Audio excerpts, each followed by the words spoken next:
ಪ್ರಭು ನ್ಯೂಸ್ಗೆ ಸ್ವಾಗತ. ಬೆಳಗಾವಿ ಉತ್ತರದ ಶಾಸಕರಾದ ಆಸಿಫ್ ಉರ್ಫ್ ರಾಜು ಸೇಠ್ ಇವರು ನಮ್ಮ ತೇಜ್ ಪ್ರಭು ವಾಹಿನಿಯೊಂದಿಗೆ ಸರ್ಕಾರದ ಯೋಜನೆಗಳ ಬಗ್ಗೆ ಮತ್ತು ಬೆಳಗಾವಿ ಜಿಲ್ಲೆಗೆ ಮಂತ್ರಿ ಸ್ಥಾನ ಸಿಗುವ ಬಗ್ಗೆ ಮತ್ತು ಹೈಕಮಾಂಡ್ ಹೇಳಿದಂಥ ಮಾತುಗಳ ಬಗ್ಗೆ ಏನೆಲ್ಲ ಹೇಳಿದ್ದಾರೆ ಎಂಬುದನ್ನು ನಾವು ತೋರಿಸ್ತೀವಿ ನೋಡಿ.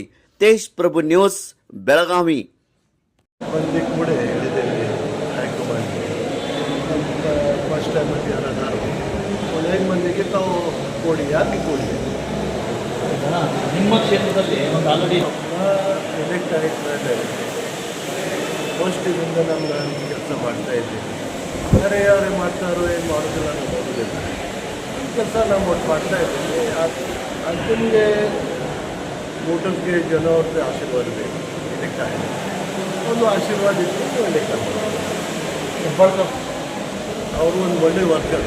ನಾನು ಅವರ ಕೊಡೆ ಅಧ್ಯಕ್ಷರು ಸಿದ್ಧಾರ್ಥ ಅವರು ಗ್ರಾಮೀಣದಿಂದ ನಾ ಸಿಟಿಗೆ ಅವ್ರು ಒಳ್ಳೆ ಕೆಲಸ ಮಾಡ್ತಾ ಇದ್ದಾರೆ. ಮತ್ತು ಮಹಿಳಾ ಮತ್ತು ಮಕ್ಕಳ ಕಲ್ಯಾಣ ಯಾವುದೇ ಇನ್ಸ್ಟಿಟ್ಯೂಟಲ್ಲೇ ಅವ್ರು ಬಂದು ಒಳ್ಳೆ ಕೆಲಸ ಮಾಡಿದ್ದಾರೆ. ಸಿಕ್ಕಲ್ಲ ಅವ್ರು ಒಳ್ಳೆ ನಾವು ನಮ್ಮ ರಾಜ್ಯದ ಬರೀ ನಮ್ಮ ಜಿಲ್ಲೆಯಿಂದ ಮೊದಲ ಉತ್ತರ ಕರ್ನಾಟಕ್ಕಿಲ್ಲ ರಾಜ್ಯದಲ್ಲಿ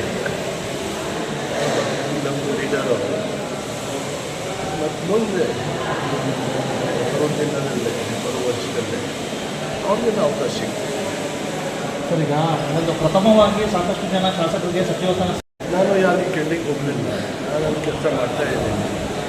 ಹೈಕಮಾಂಡ್ ಏನು ಮಾಡ್ತಾರೋ ನಾವು ಅವ್ರ ಮೇಲೆ ಬಿಟ್ಟಿದ್ದು. ಕೆಲಸ ಕೊಟ್ಟಿಲ್ಲಂದ್ರೂ ಒಳ್ಳೆ, ಕೊಡಲಿಲ್ಲ ಅಂದರೂ ಒಳ್ಳೆ, ನಾವು ಕೆಲಸ ಮಾಡ್ತೇವೆ. ಬೆಳಗಾವಿಯಲ್ಲಿ ಎಲ್ಲ ಶಾಸಕರು ಒಂದು ಕಡೆ ಆದರೆ 3 ಜನ ಶಾಸಕರು ತುಂಬ ಇತ್ತಂದರೆ ಬಾಬಾ ಸಾಹೇಬ್ ಮತ್ತು ವಿಶ್ವಾಸ ದೋಸ್ತಿ ಅಂದರು ನಾವು ಯಾವಾಗ ಕೊಡೆ ಇರ್ತೀವಿ. ಮತ್ತು ಯಾವಾಗಲೂ ಬಾಬಾ ಸಾಹೇಬ್ ಅವರು ಒಳ್ಳೆ ಕೆಲಸ ಮಾಡ್ತಾರೆ ನಮ್ಮ ಕ್ಷೇತ್ರದಲ್ಲಿ. ಎಲ್ಲ ಮಂದಿಗೆ ಅವರು ತಗೊಂಡೋಗ್ತಾ ಇದ್ದಾರೆ. ಹಾಗೆ ವಿಶ್ವಾಸ ಅವರು ನಾವು ಮೂರೇ ಕೂಡಿ ಏನು ಸಮಸ್ಯೆ ಅದನ್ನು ಕೊಟ್ಟಿರ್ತೀವಿ. ನಾವು 3 ಮಂದಿ ಕೂಡ ನಾವು ಕೆಲಸ ಮಾಡ್ತೀವಿ.